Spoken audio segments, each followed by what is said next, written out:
Hello and welcome back to Bannerlord Modded. We're at war against three factions. Three factions that are, with the exception of the Royalist Vlandians, of course, quite dangerous to us. You can see here that the Western Empire has just declared war mere moments ago, and the Lyrians are obviously on the way out as well, because our own war exhaustion is getting to the maximum that we can handle. Anyway, we do have something going on here. We have a little bit of education for our baby girl here, for our daughter, and she is now 5, which is actually amazing.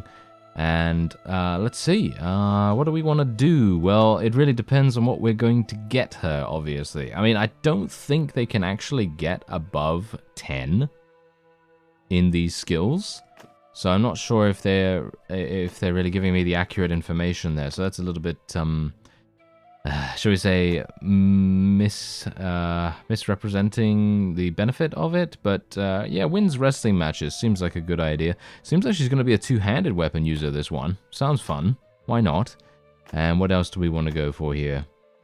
Scouting, bow, riding skill. None of this I really care about, but riding skill is probably going to be it. And social has increased to 11. Is it actually going to be 11, though, or is it still just capping out at 10? That is the thing I do not know. So it seems like to me what I'll do is I'm going to check. I'm actually going to go and have a look at that. So I just need to find Byron real fast. Where is he? A lot of people. There we are. And there's the clan, and there she is. Okay, so can I actually see her stats? No? Really? Apparently I cannot. Okay, do I need to go to the clan screen? I mean, maybe that's going to show... No. Okay, that also does not show me. Okay, so I'm going to have to wait until she grows up. I know that one of you in the comments actually were saying that the speed at which children, well, to put it in game terms, level up, or in this case, age up, is a bit too slow, and that is very true. I would definitely get behind that and say, yeah, they do take quite a lot of time to level up, and it is kind of a shame that that is the case.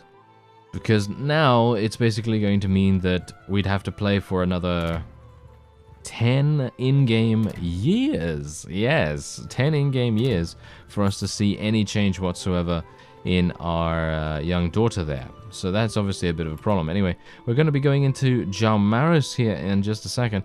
I'm going to just select my golden bread slicer, thank you very much, and let's go on in. Now, this is obviously something that we really do need to get going with, because these situations that we're in right now, they are not going to last forever, as you can see right here. Oh, who are we making peace with right there? Made peace with the Royalist Vlandians, to be expected. Okay, that's absolutely fine. Alright. I'm actually wondering, should I... No, I don't want to do that. Okay, so here's the thing. I was thinking to myself, maybe I should build some trebuchets. Maybe I should build some ballistas and so on and so forth. But we have done the math on that. Well, not really, but you know, we've done the calculations. We've seen and experienced what can happen if you, well, ignore all of those things. You actually get a much better resolution as a whole than if you were to, you know, go through all of those regular siege mechanics and things like that, which is actually kind of counterintuitive in quite a few different ways. But obviously, bear in mind, I am playing on a previous version. This is not the most up-to-date version of Bannerlord at the moment, so it could very well be the case that in 1.6.0, actually 1.6.1 is the latest, I believe. But yes, it could be that in that version, it is not going to be that effective to deal with the siege ladders, because obviously siege ladders, they're very fast at the moment, they're very effective for us, and they have proven to be extremely good for us. But that might not always be the case. Why are we going so far up? Do you see this ladder? This is really... that is kind of weird, isn't it? Oh well, never mind. These guys really have no idea what is about to befall them, as you can see right now. They are literally just ignoring my presence for the most part, which I gotta say is wonderful. Gives me a lot of opportunity to do massive damage to them. Thank you very much for dying. And now, Now I just have to deal with them the old-fashioned way. And just cut my way through their lines. Take him down, take him down. Yes, there we go. Nice. And this is basically all I'm going to do this particular siege, in my opinion. I think that finding the gate, while that might be... you know what?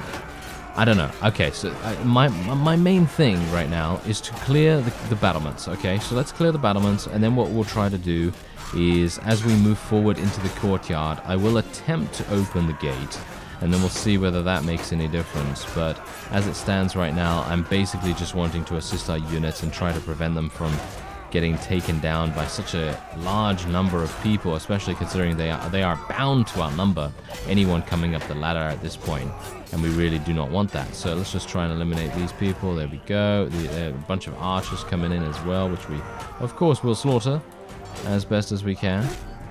There we go. We got a couple more people coming in as well, but I'm just going to go in here and see what's going on. It doesn't seem like much, and we can just go down here and try and deal with the reinforcements too. Okay, so yeah, we are suffering quite a few casualties at the hands of these fellows, but of course that is to be expected. You know, this is the kind of garrison that we have to be a bit wary of, because if I make a wrong decision in terms of, you know, what I want to do or where I want to concentrate my forces, that's gonna spell death, destruction, and obviously inevitable defeat.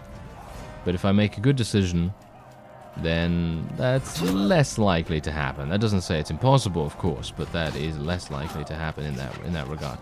Okay, yeah, so the gate might be kind of difficult to get going as well, because as you can see, these fellows are proving to be very steadfast in their defense.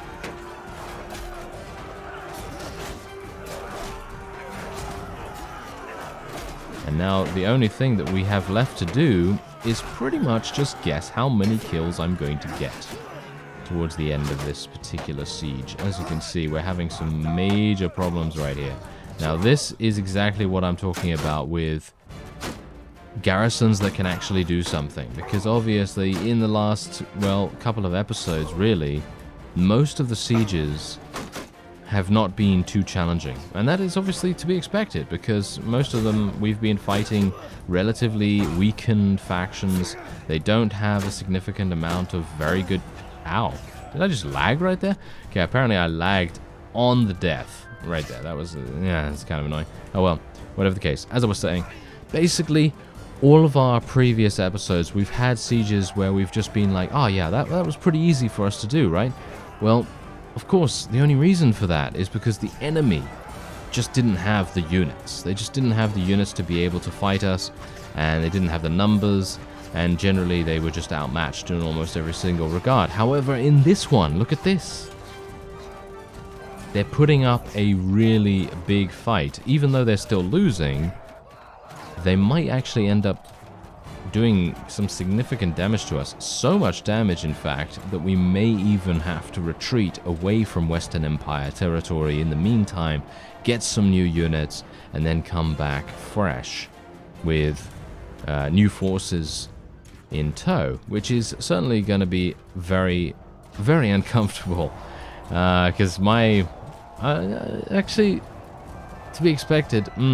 Yeah, Zeonica. Okay, so Zeonica is my other fief, or shall we say my closest fief to this area. So I may not have to travel that far, but generally, that's not something that you really want to do. I was hopeful that I'd be able to take this and then head on to a nearby castle or a nearby town, and then just continue the siege, or the siege spree, shall we say. But now look at what's happening here. You see this?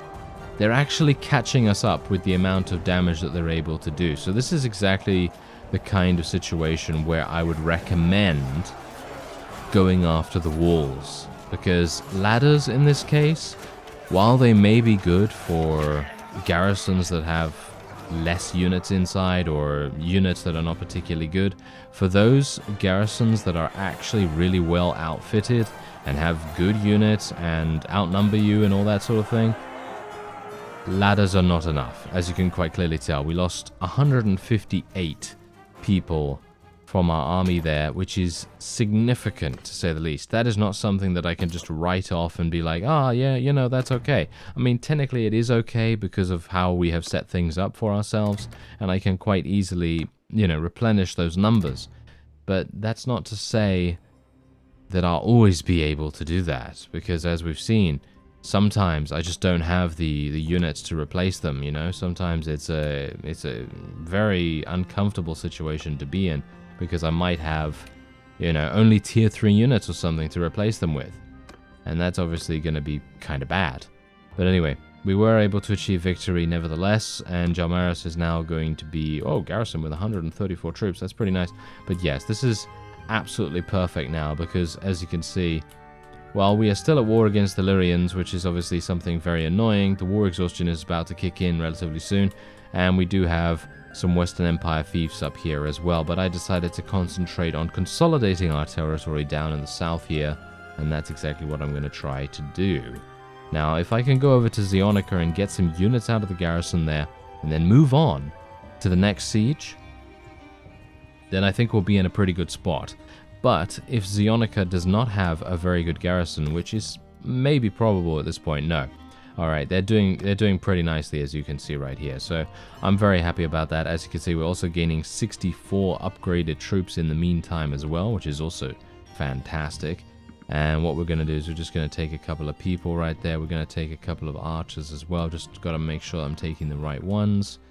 And then we're going to be moving on. Bear in mind that obviously these units will be able to, you know, get new recruits and train them up and all that stuff again, so we really don't have to worry about resupplying them or anything like that.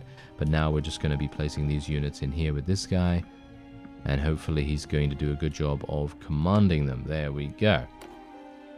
And we still have a bunch of wounded as well, but yeah, this is generally what we're going to have to do nowadays, because this is when a lot of the sieges are going to be very difficult to pull off. And you saw that just now. That was very harsh. That was very harsh. And you know, some people have said, hey, it's pretty easy for you. You know, it's pretty easy for you. Talking to me, of course. And I'm like, well, yeah. I mean, of course. You know, we're fighting against mostly militia. And in this case, at least in my opinion, at least, the one that we've just had now, I don't think that was mostly militia. I think that was some very good units right there, and they were able to put up a massive amount of resistance. And that has definitely put paid to our sieging spree, which is what I wanted to actually get going here, but unfortunately it seems like it will have to be a little delayed. Anyway, we have leveled up, so where do I want to put my focus point? It's going to be a little bit difficult for me to decide here, because I've basically leveled up every single thing that I want to. I could go for some more steward skill though. Didn't I say I was going to go for more steward skill potentially? So I think I'm going to do that. And we're going to spec into intelligence as well. Now bear in mind that obviously specking into steward skill is going to improve our army size, which is something that I pretty badly want to do. Try and focus on at least a little bit. Let's go in here. I can't fight that guy. Alright, 753. Okay, so I'm going to try something out here. So this is obviously a relatively similar garrison size to that of Jalmaris. So what I'm actually going to try to do is I will try to build trebuchets really, really fast. Now, this does have a slightly better wall level than Jalmaris. So obviously that's going to be a little bit problematic, but hopefully it won't be too bad. Anyway, my trebuchet is murdering some things. We're now at peace against the Lyrians, so that is good. That means we will not lose that many more fiefs down in the south, and I don't have to worry too much about the Azerai or anyone attempting to encroach upon us, at least at the moment. And let's continue to build some stuff. So we've already lost a bunch of people, as you can see right there, thanks to the collateral siege bombardment damage. And because of the ballistas here. Do you see these ballistas? They are doing so much damage right now. I'm actually going to build some ballistas myself and see whether that makes a difference. Because the ballistas that are currently fighting against us are doing so much damage. It's not working out so well, is it?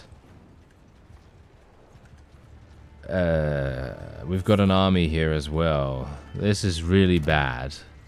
Oh, this is really bad. Okay, thankfully they completely messed up with their engagement upon us. But this is really bad, as you can see right here. If this guy had gotten into the fight with his friend's army, this would be a surefire defeat. I did not see that guy because he was so far off to the side that it's basically impossible for me to see him. But as you can see, look at that. This guy would have absolutely destroyed us in every single way.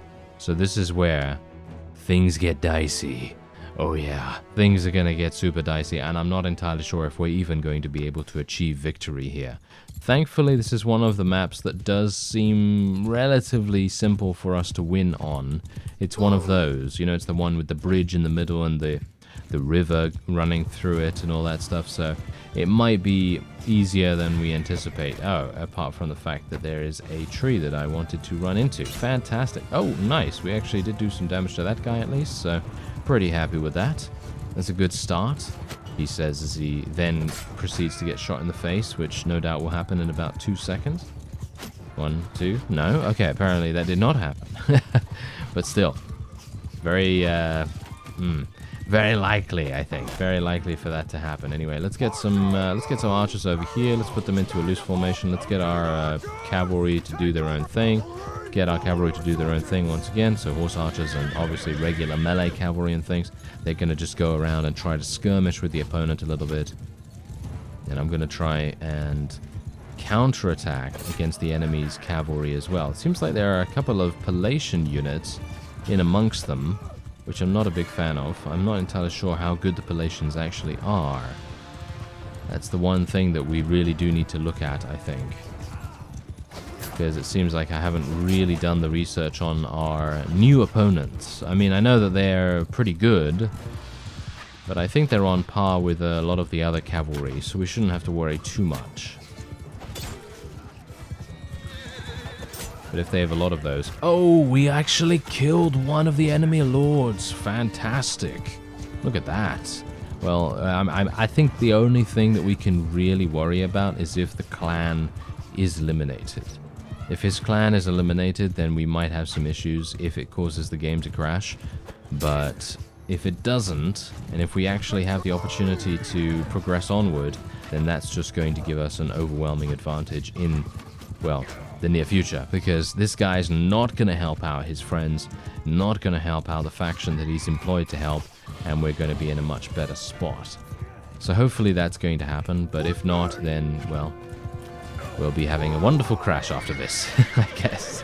Anyway, let's put these guys into a nice shield wall formation as well. We kind of need to do that now that they're moving a little closer, and the enemy is no doubt going to charge into us.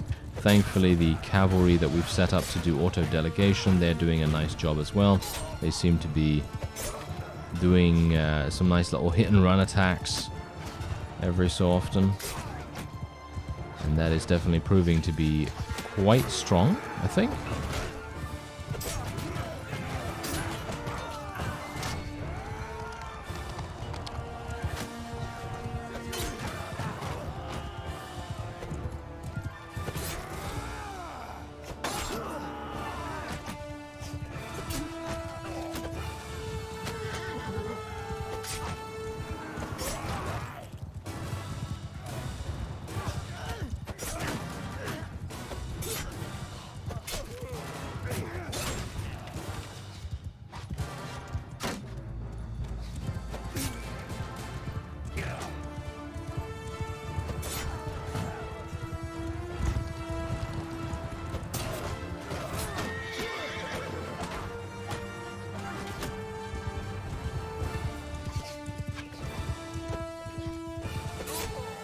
Oh, we've taken out another one. I can't believe it. All right. That, that as I say, that might actually be shooting us in the foot a little bit. If his clan is also eliminated, then we're going to have some issues, because he's not even from a minor faction. I believe that fellow is one, is one of them from the Western Empire, I think, or something like that. And if that is indeed the case, then we are going to have some issues. Well, let's just cross our fingers and hope that there's not going to be any kind of crash going on.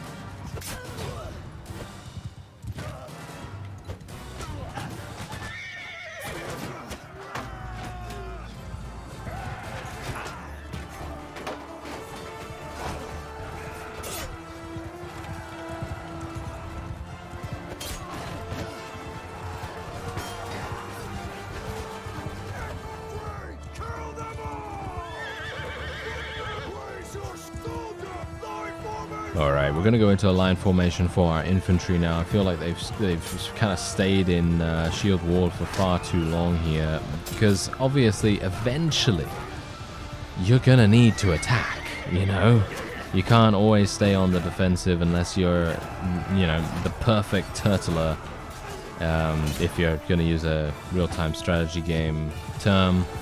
But generally, if you are turtling or something like that, then obviously you're going to have mostly archers, and you're not really going to be, you know, dealing with a huge amount of infantry or anything like that. But yeah, we can't just stay in shield wall because it's just going to end up us losing huge amounts of units in the meantime, and we cannot have that. So I would much prefer to lose those units performing some kind of offensive action where we actually deal some damage to the opponent, instead of just waiting for our forces to slowly dwindle over and over again. It's actually kind of amusing how I use the word dwindle, because that's the thing. You know where I last heard that? Star Wars Battlefront 2. And I'm not talking about the remake here. I'm talking about the one from, what was it, 2004? I think it was 2004 that it came out. But yeah, that one. And I always remember the Imperials, you know, when you're playing Galactic Conquest or something like that. I always remember when you play as the Imperials, or yeah, I think the Imperials, right? Yeah, they're the posh guys, right? They're the posh guys that literally go, our forces are dwindling, and something along those lines. And when they're literally losing more and more units and they're on the brink of defeat, you can hear the guy speaking to you, and and he's kind of getting more annoyed over time, and he's like, "Ooh, our forces are dwindling," and so on and so forth. And he's just getting more humorous. I mean, if you can take his frustration as humor, but still, that is literally the last time I've heard the word dwindle be used in a situation where I'm not using it. So that's the reason why I say our forces are dwindling, because of that. Yes, and that is now, that is story time for today. That's the most interesting story that anyone has ever told ever. Let's go and watch paint dry now. Yes, there we go. Alright, well, whatever the case, I believe I can probably do a little bit of zoom. Yeah, I think I can do a little bit of zoom, and that will get this this done and dusted. Now, the one problem that we're going to have now, thankfully I stayed alive. That was the only thing that I was really trying to do here. Now, if it crashes, then obviously this is all for nothing. But if it doesn't crash, then we're okay. And then we can see what we can do. But if it doesn't, then we're going to have some issues anyway, because we are obviously going to have the enemy breathing down our necks. Leave the siege. He's moving much too fast for me.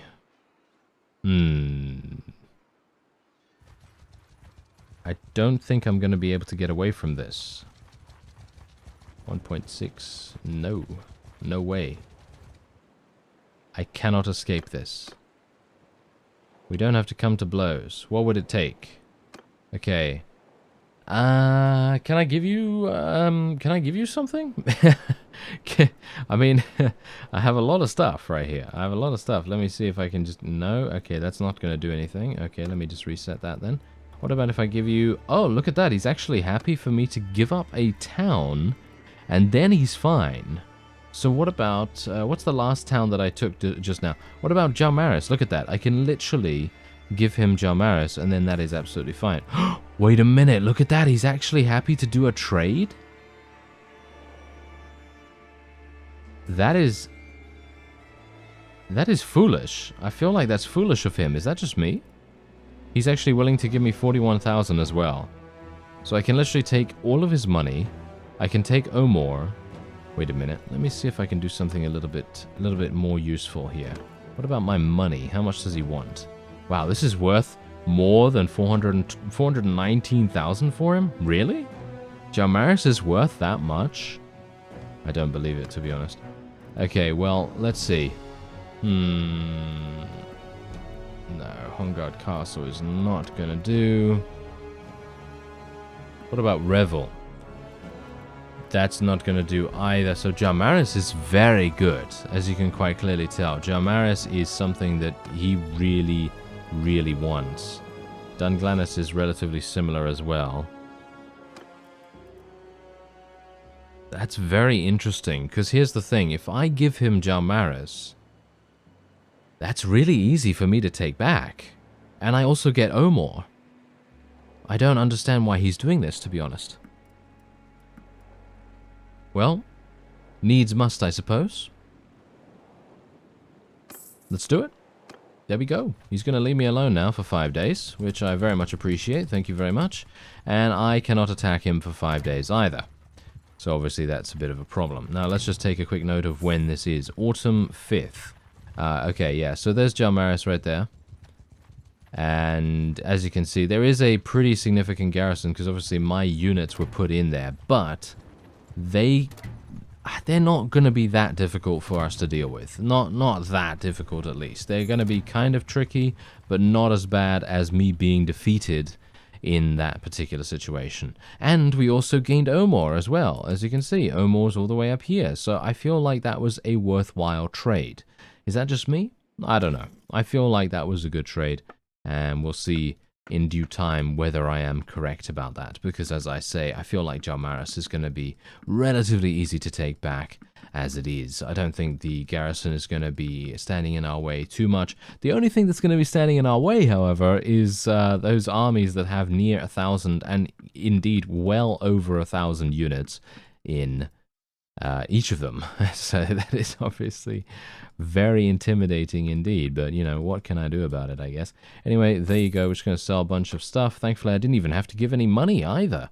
I just needed to trade my my newly claimed fief, which is really kind of strange. I find it very weird that he was perfectly happy to take Jarmaris back, but well, who am I to say what he values most, eh? So I'm pretty happy that we were able to use everything as a price for once as well, because it's been a very long time since we've been able to use it effectively. And hopefully I'll be able to use it more going forward as well. Anyway, we're only a war against one faction now, and that is indeed the Western Empire. And we're going to see how we do in the next episode. A little bit more against them. I thank you very much for watching, and I'll see you next time.